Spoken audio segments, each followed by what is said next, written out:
Breaking news చూస్తున్నాం. సినీ నటి Hema real life లోనే కాదు రియల్ లైఫ్ లోనూ మహా నటిని అని నిరూపించుకుంటున్నారు. బెంగళూరు రేవ్ పార్టీ కేసు విషయంలో జరిగేది ఒకటైతే ఆమె మరొకటి చెబుతున్నారు. ఎప్పటికప్పుడు వీడియోలు విడుదల చేస్తూ అందరినీ తప్పుదో పట్టించే ప్రయత్నం చేస్తున్నారు. డ్రగ్ టెస్ట్ లో ఆమెకు పాజిటివ్ వచ్చినట్లుగా తేల్చిన బెంగళూరు పోలీసులు తాజాగా rave party case charge sheet లో హేమ పేరు చేర్చారు. ఇది కూడా నిజం కాదని హేమ చెబుతున్నారు.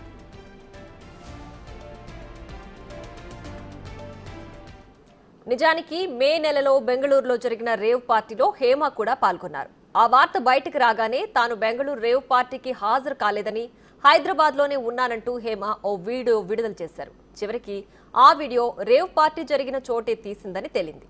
ఆ తర్వాత హేమ తాను గోళ్లు, వెంట్రుకలు, రక్త పరీక్షలు చేయించుకున్నానని, నెగటివ్ రిపోర్ట్ వచ్చిందని మరో వీడియో రిలీజ్ చేశారు.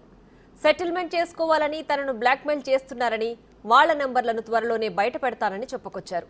ఇంతలో బెంగళూరు పోలీసులు రేవ్ పార్టీ కేసు ఛార్జ్ షీట్లో ఆమె పేరును చేర్చారు. ఈ వార్త బయటకొచ్చిందో లేదో హేమ మరో వీడియో విడుదల చేశారు.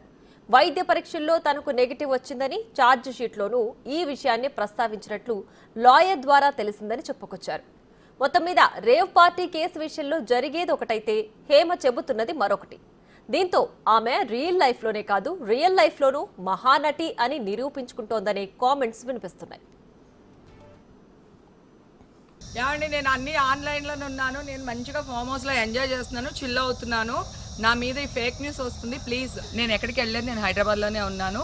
సో ఒక ఫామ్ హౌస్లో ఎంజాయ్ చేస్తున్నాను, చిల్ అవుతున్నాను. సో నా మీద వచ్చే న్యూస్ ఫేక్ న్యూస్. అది అక్కడ మరి ఎవరున్నారో ఏమో నాకు తెలియదు. సో అది ఫేక్ న్యూస్ అండి, అవన్నీ నమ్మొద్దు. ఇదిగో నేను కొన్ని టెస్టులు చేయించుకున్నాను. మొత్తం నా హెయిర్, నైల్స్, బ్లడ్ అన్నీ చేయించుకున్నా. సో దీంట్లో నాకు నెగిటివ్ రిపోర్ట్ వచ్చింది. ఇది ఆల్రెడీ మీకు ఛానల్స్లో నేను రావడం జరిగింది, చెప్పడం కూడా జరిగింది. ఇప్పుడు ఈ వీడియో తీయడానికి మెయిన్ కారణం ఒకటే, నేను ఎలాంటి టెస్టులకైనా బహిరంగంగా రెడీ అని మీ ముందు చెప్పడానికి, అలాగే తెలంగాణ సీఎం గారు రేవంత్ రెడ్డి గారు అపాయింట్మెంట్ కావాలి అని అడగడానికి, అలాగే ఏపీ ఉప ముఖ్యమంత్రి గారు అయిన పవన్ కళ్యాణ్ గారిని అపాయింట్మెంట్ అడగడానికే నేను ఈ వీడియో పెడుతున్నాను. నన్ను ఒక టెర్రరిస్ట్ లాగా, ఒక ఏమంటారు జిహాద్కి వర్క్ చేసిన దానిలాగా నేను ఇప్పుడు వాళ్ళ దగ్గర ఎలా వెళ్ళాలి, ఎలా అప్రోచ్ అవ్వాలో కూడా తెలియకుండానే ఈ వీడియోని పెడుతున్నాను. నేను ఎందుకు రావాలి? నేనే తప్పు చేయలేదు. నేను తప్పు చేయలేనప్పుడు సెటిల్మెంట్కి ఎందుకు రావాలి? నన్ను ఎవరెవరు బ్లాక్మెయిల్ చేస్తున్నారో వాళ్ళ ఫోన్ నెంబర్స్ ఉన్నాయి నా దగ్గర. ఆ నెంబర్ కూడా మీకు తొందరలోనే నేను అప్డేట్ చేస్తాను. ఈ రోజు నేను ఒక గుడ్ న్యూస్ విన్నాను, దాన్ని మీతో షేర్ చేసుకుందామని ఈ వీడియో అప్లోడ్ చేస్తున్నాను. మా లాయర్ ఫోన్ చేసి ఛార్జ్ షీట్ లో నా రిపోర్ట్స్, నా blood, nails and hair reports అన్ని కూడా నెగిటివ్ వచ్చినాయి అంట, ఛార్జ్ షీట్ లో ఇచ్చారని. సో ఒక మంచి గుడ్ న్యూస్ చెప్పారు. నేను చేయించుకునే టెస్ట్ లో ఆల్రెడీ నాకు నెగిటివ్ వచ్చింది. ఆ విషయం మీకు ఆల్రెడీ షేర్ చేశాను. ఏ టెస్ట్లకన్నా రెడీ, ఎక్కడికన్నా రెడీ, నా టెస్టులు నమ్మవలసిన అవసరం లేదని కూడా చెప్పాను. కానీ ఇప్పుడు అఫీషియల్ గా ఛార్జ్ షీట్ లో కూడా నాకు నెగిటివ్ వచ్చిందని ఇచ్చారు. చాలా చాలా సంతోషంగా ఉంది. ఈ విషయం మీతో షేర్ చేసుకుందామనే నేను ఈ వీడియోని అప్లోడ్ చేస్తున్నాను. Thank you. ఇక దీనికి సంబంధించి మరింత సమాచారం మా associate input editor Ganesh live లో అందించడానికి సిద్ధంగా ఉన్నారు. గణేష్, చెప్పండి, రేవ్ పార్టీ విషయంలో ఎప్పటికప్పుడు ఏదైతే అప్డేట్ వస్తుందో, అప్డేట్ వచ్చిన ప్రతిసారి హేమ ఎంట్రీ ఇస్తున్నారు, ప్రతిసారి కూడా ఒక వీడియో విడుదల చేసి తనదే తప్పు లేదు అని నిరూపించుకునే ప్రయత్నం చేస్తున్నారు. సో ప్రస్తుతం ఆమె చేసిన వీడియోని ఏ విధంగా భావించాలంటారు?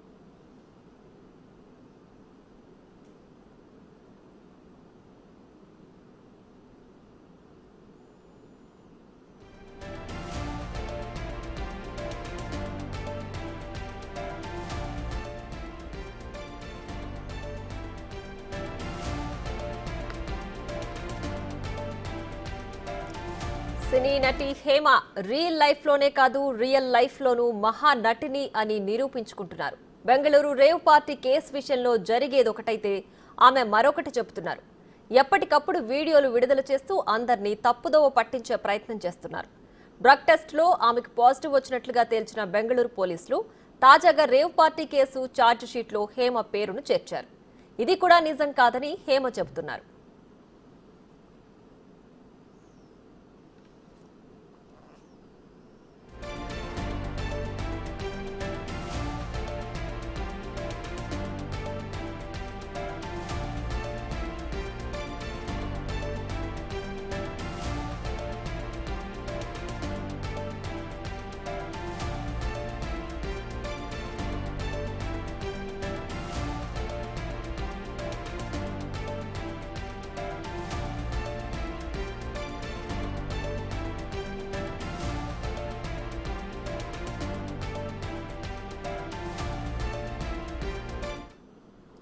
సినీ నటి హేమ రియల్ లైఫ్ లోనే కాదు రియల్ లైఫ్ లోనూ మహానటిని అని నిరూపించుకుంటున్నారు. బెంగళూరు రేవ్ పార్టీ కేసు విషయంలో జరిగేది ఒకటైతే ఆమె మరొకటి చెబుతున్నారు. ఎప్పటికప్పుడు వీడియోలు విడుదల చేస్తూ అందరినీ తప్పుతో పట్టించే ప్రయత్నం చేస్తున్నారు. డ్రగ్ టెస్టులో ఆమెకు పాజిటివ్ వచ్చినట్లుగా తేల్చిన బెంగళూరు పోలీసులు తాజాగా రేవ్ పార్టీ కేసు ఛార్జ్ షీట్లో హేమ పేరును కూడా చేర్చారు. ఇది కూడా నిజం కాదని హేమ చెబుతున్నారు. దీనికి సంబంధించి మరింత సమాచారం మా associate input editor Ganesh live లో అందించడానికి సిద్ధంగా ఉన్నారు.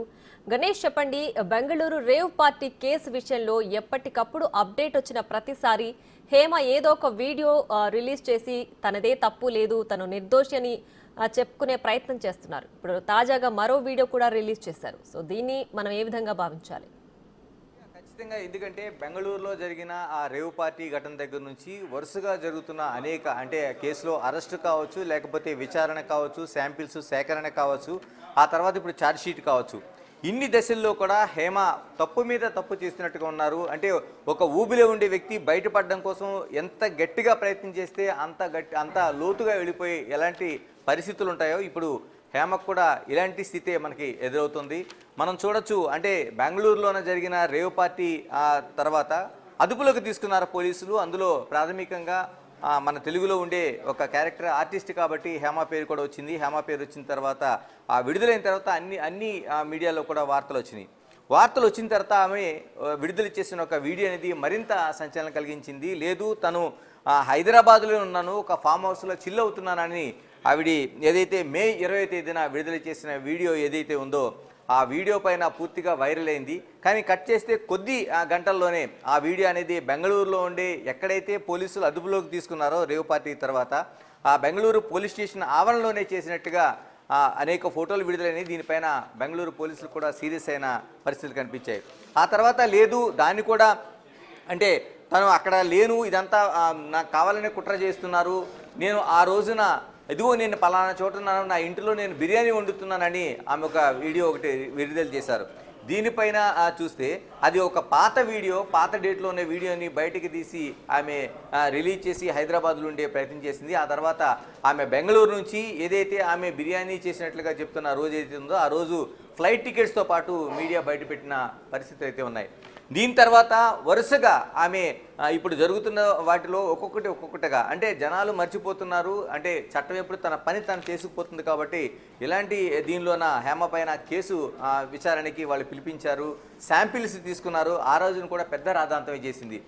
తను అమాయకురాలని తన శాంపిల్స్ తీసుకోవడానికి వీల్లేదని చేసింది. కానీ చట్టం తన పని చేసుకుపోయింది. ఆమె హెయిర్ కావచ్చు, మిగతా రక్త నమూనాలు కావచ్చు, నెయిల్స్ కావచ్చు, ఇవన్నీ కూడా నమూనాలు తీసుకున్నారు. దీని తర్వాత ఆమె ఒక వీడియోని రిలీజ్ చేసింది. ఏప్రిల్ 20వ తేదీన ఆమె ఒక వీడియోని రిలీజ్ చేసింది. ఆ వీడియోలోన తనకి పూర్తిగా క్లీన్ చిట్ వచ్చింది. ఏదైతే తన రక్త నమూనాలు కానీ మిగతా నమూనాలు కానీ డ్రగ్ తీసుకున్నట్లుగా ఎవరైతే ఒక ఆరోపణలు చేశారో, కేసు పెట్టారో, ఇందులో తనకి క్లీన్ చిట్ వచ్చిందంటూ దానికి సంబంధించిన ఒక సర్టిఫికేట్ కూడా దాన్ని చూపించే ప్రయత్నం చేశారు. దీన్ని అల్ఫా బయో ల్యాబ్స్ అనేవాళ్ళు తనకి సర్టిఫికేట్ ఇచ్చినట్లుగా అది చూపించి తను క్లీన్ చిట్ని ఫస్ట్ నుంచి చెప్తున్నాను, తన పైన కావాలని బురద జల్లారు, ఈ విధంగా తన బదనాం చేశారు కాబట్టి ఇదిగో తన దగ్గర ఉన్న సర్టిఫికేట్ అంటూ చూపించి ఆమె మరొక వీడియో చేశారు. ఈ వీడియో సారాంశం తీసుకుంటే ఇది ప్రైవేట్ ల్యాబ్లో ఆవిడిగా ఒక క్లీన్ చిట్ ఇచ్చుకుంటూ చేసిన ఒక ఏదైతే ఉందో ఒక నమూనా తనకి క్లీన్ చిట్ ఇచ్చుకుంటూ ఇచ్చిన ఒక డ్రగ్స్ సంబంధించిన తనకి ఏమాత్రం సంబంధం లేదని ఒక ప్రైవేట్ ల్యాబ్ ఇచ్చిన సర్టిఫికేట్. దీన్ని మాకి కూడా సబ్మిట్ చేసింది ఆవిడ. మా వాళ్ళు కూడా దీన్ని మెజారిటీ సభ్యులు దాన్ని వ్యతిరేకించారు. ఎందుకంటే ఒక ప్రైవేట్ ల్యాబ్లో తనకు తానుగా చేయించుకునే దాంట్లో రాలేదని చెప్పడం హాస్యాస్పదం. కాబట్టి దాన్ని మనం నమ్మాల్సిన అవసరం లేదు. ఆవిడ పైన ఏదైతే ఆ రోజున నిర్ణయం తీసుకున్నామో ఆ నిర్ణయానికి కట్టుబడి ఉండాలనేది కూడా మా రోజు మెజారిటీ సభ్యులు చెప్పారు. అయితే ఇప్పుడు తాజాగా నిన్న 12వ తేదీన ఆమె పైన ఛార్జ్ షీటు దాదాపు 1086 పేజీల ఛార్జ్ షీట్ని బెంగళూరు పోలీసులు దాన్ని ఆ కేసుకు సంబంధించి రేవ్ పార్టీకి సంబంధించి మరోవైపు డ్రగ్ వినియోగానికి సంబంధించి కూడా ఈ ఒక ఛార్జ్ షీట్ని ఫైల్ చేశారు. ఇందులో దాదాపుగా ముందు నుంచి 88 మందిని ఈ కేసులో ఇంక్లూడ్ చేస్తే దాదాపుగా 79 మంది పైన కేసులు నమోదు చేశారు. 9 ఈ నిర్వాహకులుగా ఆ రోజు రేవ్ పార్టీ కావచ్చు, డ్రగ్ తీసుకురావడానికి కావచ్చు ఈ కేసుని నమోదు చేశారు. ఇందులో దాదాపుగా MDMA డ్రగ్ వాడినట్టుగా వాళ్ళు కీలకంగా అందులో ఆ ఛార్జ్ షీట్లో పేర్కొన్నారు. ఇందులో హేమ పేరు ఖచ్చితంగా చేర్చారు. అంటే ఛార్జ్ షీట్ వచ్చిన తర్వాత కూడా మీడియా దీన్ని బెంగళూరు పోలీసులు ఏదైతే విడుదల చేసిన ఛార్జ్ షీట్ ఉందో దానిపైన బహిరంగపరిచింది, మీడియా వార్తలు వేసింది. దీనిపైన తాజాగా ఏదైతే హేమ రిలీజ్ చేసిన విడుదల చేసిన ఒక తన ఇన్స్టాగ్రామ్లో విడుదల చేసిన వీడియో ఏదైతే ఉందో ఇది మరింత సంచలనం కలిగిస్తుంది. ఏదైతే ఛార్జ్ షీట్ని సైతం ముందు మీడియాని తప్పుదోవ పట్టించింది కేసు అరెస్ట్ అయినప్పుడు, తర్వాత పోలీసుల్ని తప్పుదోవ పట్టించింది. ఇప్పుడు ఏదైతే ఛార్జ్ షీట్లో ఉన్న కోర్టును కూడా తప్పుదోవ పట్టించే పరిస్థితులకైతే ఆమె దిగింది. గణేష్, అయితే ఈ కేసు విషయంలో కూడా ఎప్పటికప్పుడు హేమ తను నిర్దోషిని నిరూపించుకునే ప్రయత్నం చేస్తుంది. మరోవైపు తనని కావాలని ఈ కేసులో ఇరికిస్తున్నారు, బురద జల్లే ప్రయత్నం చేస్తున్నారు, అండ్ సెటిల్మెంట్ కు రమ్మని పిలుస్తున్నారు, తనకేం అవసరం అంటూ కూడా ప్రశ్నిస్తుంది. అయితే హేమ పైన బురద జల్లే అంత వ్యక్తులు ఎవరున్నారు, లేదంటే ఈ విషయానికి సంబంధించి సెటిల్మెంట్ కు పిలిచే వ్యక్తులు ఎవరై ఉండొచ్చు? ఆమె అనేక ఆరోపణలు చేయడంతో అంటే ఎవరికైనా దీంట్లో సంబంధం ఉందా లేదనేది ఇప్పుడు ఏపీఓ లేకపోతే తెలంగాణలో 2 తెలుగు రాష్ట్రాల్లో ఏదైనా కేసుకు సంబంధించి పలానా వాళ్ళతో వివాదం ఉంది, లేకపోతే ఆ ప్రభుత్వాలతో వివాదం ఉంది, లేకపోతే ప్రభుత్వ పెద్దలతో తనకు వివాదం ఉంది కాబట్టి ఈ విధంగా జరిగింది అనేది చెప్పుకురావడంలో కొంత నమ్మశక్యం ఉండొచ్చు. దానిపైన ఆమె మాటలకి విలువిచ్చే అవకాశం ఉండొచ్చు. కానీ ఎక్కడో బెంగళూరులో జరిగిన రేవ్ పార్టీకి సంబంధించి ఓకే, ఆ బెంగళూరు పార్టీలో తను ఒక పుట్టినరోజు పార్టీ కాబట్టి తను ఇరికించే ప్రయత్నం చేశారు, అందుకనే తన మీద ఈ విధంగా తప్పుదోవ పట్టించారని చెప్పచ్చు. కానీ కేసులోన ఆమెను అదుపులో తీసుకున్న దగ్గర నుంచి అంటే ఎక్కడైతే మే 20వ తేదీన కేసులో అదుపులోకి తీసుకున్న దగ్గర నుంచి కూడా ఆమె చేస్తున్న వీడియోలు పూర్తిగా అటు ప్రజల్ని, తన అభిమానుల్ని, మరోవైపు మీడియాని తప్పుదోవ పట్టించడంతో పాటు ఏదైతే చట్టబద్ధంగా జరుగుతున్న చర్యలు ఏవైతే ఉన్నాయో వాటిని పూర్తిగా తప్పుదోవ పట్టించేలాగా ఉంది. నిన్న ఇన్స్టాగ్రామ్లో రిలీజ్ చేసిన దాంట్లో కూడా దాదాపు బెంగళూరు పోలీసులు 1086 పేజీల ఛార్జ్షీట్ని దాఖలు చేస్తే ఇందులో తన అడ్వకేట్ చెప్పాడు, తనకి ఒక గుడ్ న్యూస్ ఇది, ఇందులో తనకి డ్రగ్ వాడినట్టుగా లేదనేది ఆవిడ సొంతంగా ఒక వీడియో రిలీజ్ చేసింది. అయితే ఇందులో ఒక అడ్వకేట్ తనకు చెప్పాడు, తన అడ్వకేట్ చెప్పాడనే దాంట్లో దాన్ని నిరూపించాలంటే కనీసం అడ్వకేట్ అయినా మీడియా ముందుకు రావాలి, లేదంటే దాని ఛార్జ్ షీట్లో ఈ విధంగా ఉందనేది ఆమె ఒక ప్రెస్ కాన్ఫరెన్స్ పెట్టి ఛార్జ్ షీట్లో తనకి ఇదిగో ఈ విధంగా క్లీన్ చిట్ ఇచ్చారు, 1086 పేజీల ఒక ఛార్జ్ షీట్లో బెంగళూరు పోలీసులు ఇచ్చారనేది చెప్పాల్సిన అవసరం ఉంది. ఎందుకంటే ఖచ్చితంగా పోలీసులు వేసిన ఛార్జ్ షీట్ని ఆమె అడ్వకేట్కి కూడా ఖచ్చితంగా నకళ్ళు ఇస్తారు కాబట్టి. కానీ అలాంటిది ఏమీ లేకుండా జరుగుతున్న కేసులో మనం చూస్తే దాదాపు ఈ 3.5 నెలల కాలంలో ఆమె ప్రతి దాంట్లో కూడా ఒక తనకు తానుగా ఆ వీడియోలు రిలీజ్ చేస్తూ ఒక తప్పుదో పట్టించాలంటూనే పబ్లిక్లోకి వస్తున్నారు. ఆమె మరింత ఈ కేసులో కూరుకుపోయేలాగా నిజంగా ఈ ఛార్జ్ షీట్ని తప్పు పట్టించడం అంటే గతంలో పోలీసులను తప్పు పట్టించినట్టే ఇప్పుడు ఛార్జ్ షీట్లోన ఈ విధంగా చేస్తే దీని విధంగా సుమోటోగా కానీ అక్కడ కోర్టు కావచ్చు లేకపోతే పోలీసులు కానీ తీసుకుంటే ఏ విధంగా మరింత కేసులు నమోదు చేసే అవకాశం ఉంటుందని చూడాల్సిన అవసరం కనిపిస్తోంది. గణేష్, అయితే ఈ విషయంలో ఎప్పటికప్పుడు హేమ వీడియోలు రిలీజ్ చేస్తుంది కదా, అంటే ఆల్రెడీ ఆమె టెస్ట్లన్నిటి పాజిటివ్ వచ్చాయని బెంగళూరు పోలీసులు తేల్చారు అండ్ ఛార్జ్ షీట్లో ఆమె పేరును కూడా నమోదు చేశారు. మరి అలాంటి టైంలో ఆమె దానికి ఆపోజిట్ గా వీడియో రిలీజ్ చేస్తున్నారు, ఎవ్రీ టైం నాదేం తప్పులేదని నిరూపించుకునే ప్రయత్నం చేస్తున్నారు. ఒక పక్క మీడియాని, ప్రజల్ని, పోలీసుల్ని అందరినీ కూడా తప్పుదో పట్టేస్తున్నారు కదా. సో దీనికి సంబంధించి పోలీసుల నుంచి ఎలాంటి చర్యలు ఉండే అవకాశం ఉందా? ఖచ్చితంగా, ఎందుకంటే గతంలో కూడా ఆవిడ పోలీస్ స్టేషన్లో ఉండి పోలీస్ స్టేషన్ ఆవరణలో ఉండి తాను హైదరాబాద్లో ఉన్నాను, ఒక ఫామ్ హౌస్లో చిల్ అవుతున్నానని ఆ రోజున అదుపులోకి తీసుకున్నారని బెంగళూరు మీడియాతో పాటు కర్ణాటక మీడియాతో పాటు ఆంధ్రప్రదేశ్, తెలంగాణ మీడియాలు బహిరంగపరిచిన రోజునే ఆవిడ నేను పలానా చోట ఒక చోట చిల్ అవుతున్నాను, నేను కాదని చెప్పి ప్రయత్నం చేసింది. తీరా చూస్తే కట్ చేస్తే అది బెంగళూరు పోలీస్ స్టేషన్ ఆవరణలోనే చేసిన వీడియోగా బయటికి బహిర్గతమైంది. తర్వాత లేదు తాను హైదరాబాద్లో ఉన్నాను, ఇలా ఎందుకు జరుగుతుందో తెలీదు, మార్ఫింగ్ అంటూ ఒక కుకింగ్ వీడియోని రిలీజ్ చేసింది ఆవిడ, బిర్యానీ చేసినట్టు. కానీ అది ఓల్డ్ వీడియో, దాన్ని మళ్ళీ తిరిగి పోస్ట్ చేసినట్టుగా కూడా దాన్ని బయటికి తేల్చడం జరిగింది. ఇలా ఒకదాని తర్వాత ఒకటి ఈ విధంగా చేస్తున్న పరిస్థితుల్లో అప్పుడే బెంగళూరు పోలీసులు చాలా సీరియస్గా స్పందించారు. ఆవిడని తీసుకెళ్లి నమూనాలు సేకరించారు. చాలా ఎక్కువ జరిగింది, ఎందుకంటే పోలీసుల్ని తప్పుపట్టే చర్యల్ని అక్కడ ఉండే city police commissioner, Bengaluru city police commissioner కావచ్చు, తీవ్రంగా తప్పుపట్టారు, మందలించారు.